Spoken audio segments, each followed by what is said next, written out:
नमस्कार।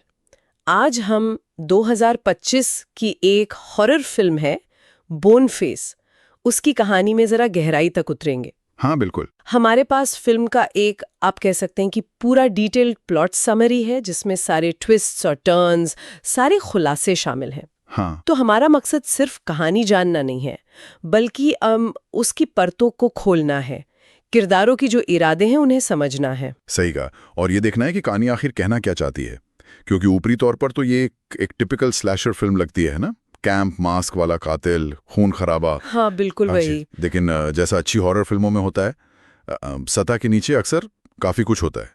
हम उसी को खंगालने की कोशिश करेंगे। तो कहानी शुरू होती है मैरीगोल्ड समर कैंप से, जहां एक पुरानी कहानी बोन फेस की वो अचानक सच हो जाती है। हाँ, और ये शुरुआत बड़ी आम सी होती है। मतलब कैंप के जो कर्मचारी हैं वो अपने एक साथी के लिए उसके काम के चौथे साल पर एक मजाकिया सरप्राइज पार्टी कर रहे हैं। अच्छा। माहौल एकदम हल्का फुल्का है। बिल्कुल। लेकिन तभी वो बोनपेस की किंवदंती, वो कहानी छेड़ देते हैं। और बस वहीं से हवा में थोड़ी सिहरन सी आ जाती है। ये बड़ा इंटरेस्टिंग होता है हॉरर में, कैसे डर एकदम आम माहौल से शुरू होता है। सही कहा। वो उस कहानी को मजाक में उड़ा रहे होते हैं, उन्हें क्या पता कि असली बोनफेस पसाने ही वाला है। ये क्लासिक तरीका है, नॉर्मल जिंदगी और फिर भयानक घटनाएं। और ये नॉर्मल माहौल ज्यादा देर टिकता नहीं। आधी रात होती है और असली बोन फेस वो केबिन में घुस आता है। और फिर जो होता है वो बहुत ही भयानक है। वो एक एक करके लोगों को मारता है। हाँ, और जिस तरह से मारता है, कुल्हाड़ी से सर काटना और वो एक लड़की की रीढ़ की हड्डी खींच लेना, उफ, ये सिर्फ मारना नहीं, ये वहशीपन है। एग्जैक्टली ये जो हिंसा का लेवल है ना, इस पर गौर करना चाहिए। ये सिर्फ शॉक वैल्यू के लिए नहीं होता अक्सर। अच्छा। हाँ, इस तरह की जो एक्सट्रीम क्रूरता होती है वो कातिल की दिमागी हालत जो उसके मकसद की तरफ इशारा करती है। ये कोई रैंडम वायलेंस नहीं लगता, इसमें गुस्सा है, जुनून है। ये सोचने पे मजबूर करता है कि मास्क के पीछे आखिर है कौन और इतना गुस्सा क्यों। बिल्कुल।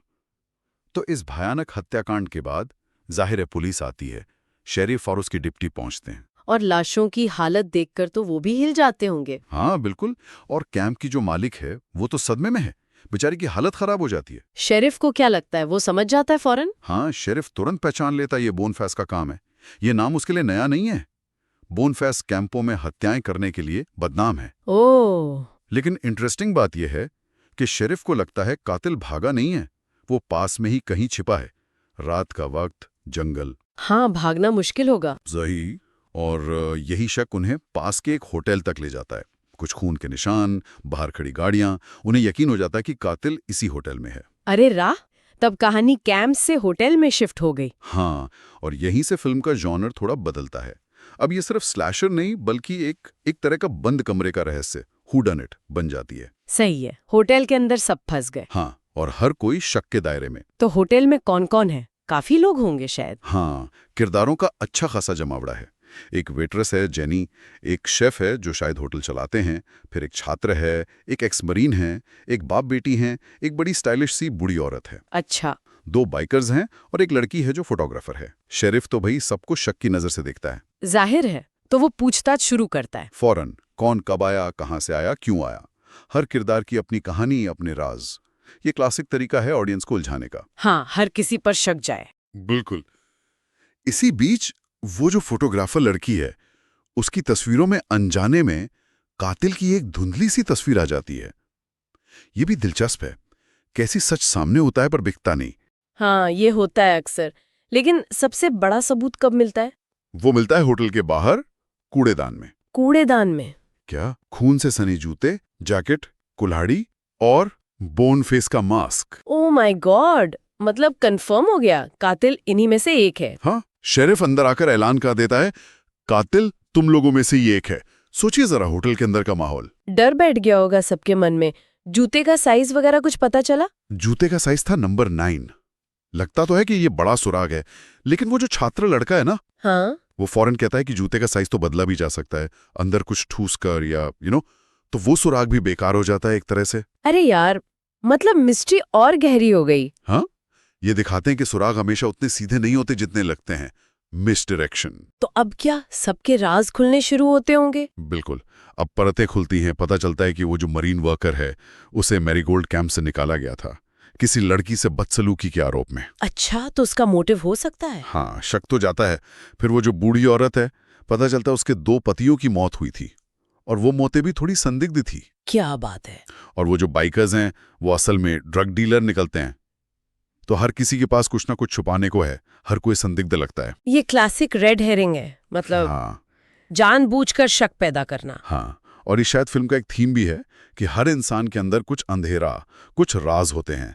बाहर से जो दिखता है वो अक्सर सच नहीं होता। बात तो सही है, लेकिन तनाव और बढ़ता होगा जब। तनाव तब चरम पर पहुंचता है जब वो छात्र लड़का दावा करता है कि वो जानता है कातिल कौन है। ओ, वो शेरिफ को बताने के लिए एक नोट भी लिखता है, लेकिन इससे पहले कि वो नाम बता पाए, क्या? उसे मार दिया जाता है। हाँ, जहर देकर।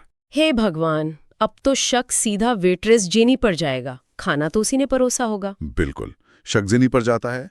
माहौल इतना खराब हो जाता है कि कुछ लोग दबी जुबान में शेरिफ पर भी शक करने लगते हैं। अरे, छात्र की मौत ये दिखाती है कि कातिल सिर्फ वहशी नहीं, चालाक भी है, और वो अपनी पहचान बचाने के लिए कुछ भी कर सकता है। वो सबके बीच में ही है। ये तो बहुत डरावना है। क्लॉस्ट्रोफोबिक माहौल बन गया होगा एकदम। हाँ, इसी गामागमी में शेरिफ को एक फोन कॉल आती है। कॉल के बाद उसका रवैया एकदम बदल जाता है।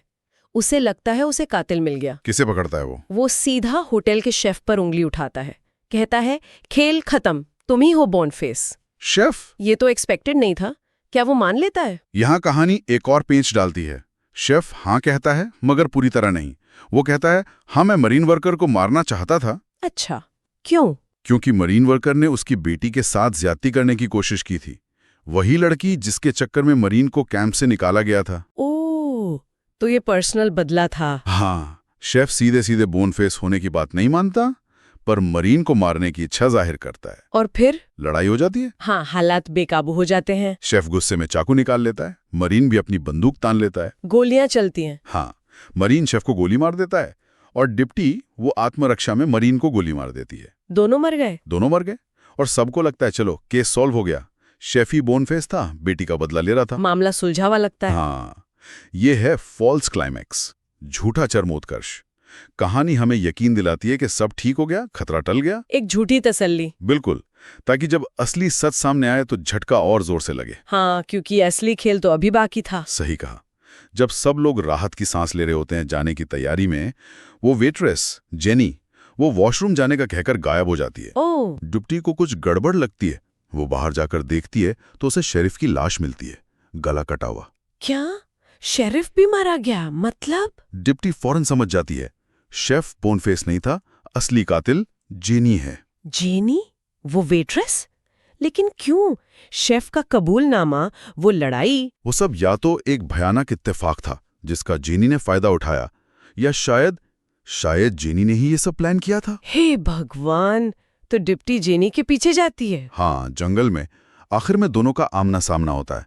डिप्टी पूछती है, आखिर क्यों किया तुमने ये सब? और तब जेनी अपना राज बताती है। हाँ, वो भयानक सच जो इस पूरी कहानी की जड़ है। बदला। बदला? किस बात का? जेनी का एक जुड़वा भाई था। वो एक स्पेशल चाइल्ड था, कुछ दिक्कतें थी उसे।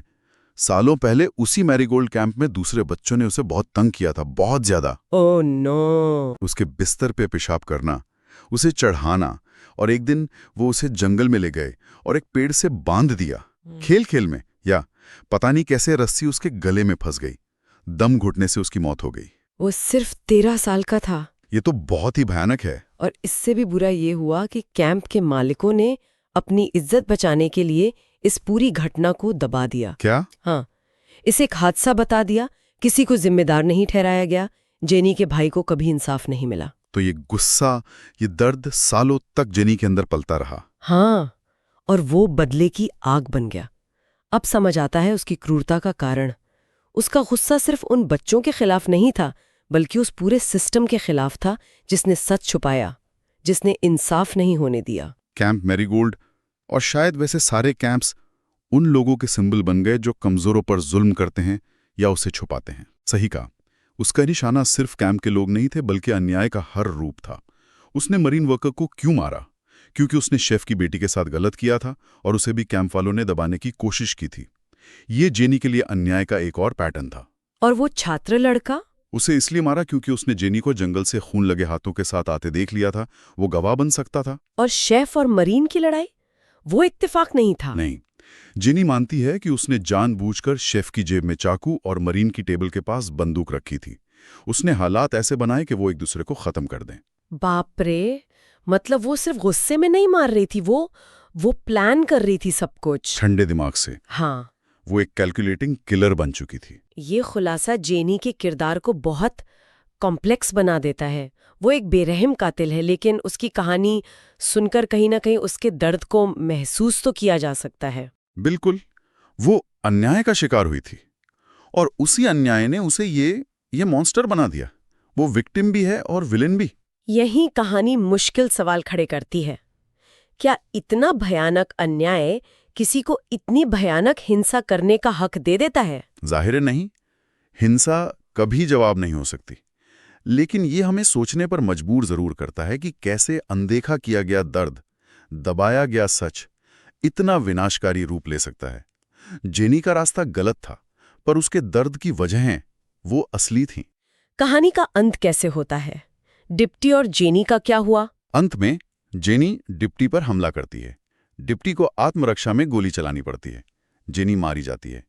बॉनफेस का आतंक खत्म होता है। तो कातिल मारा गया? हाँ, लेकिन फिल्म यहां खत्म नहीं होती।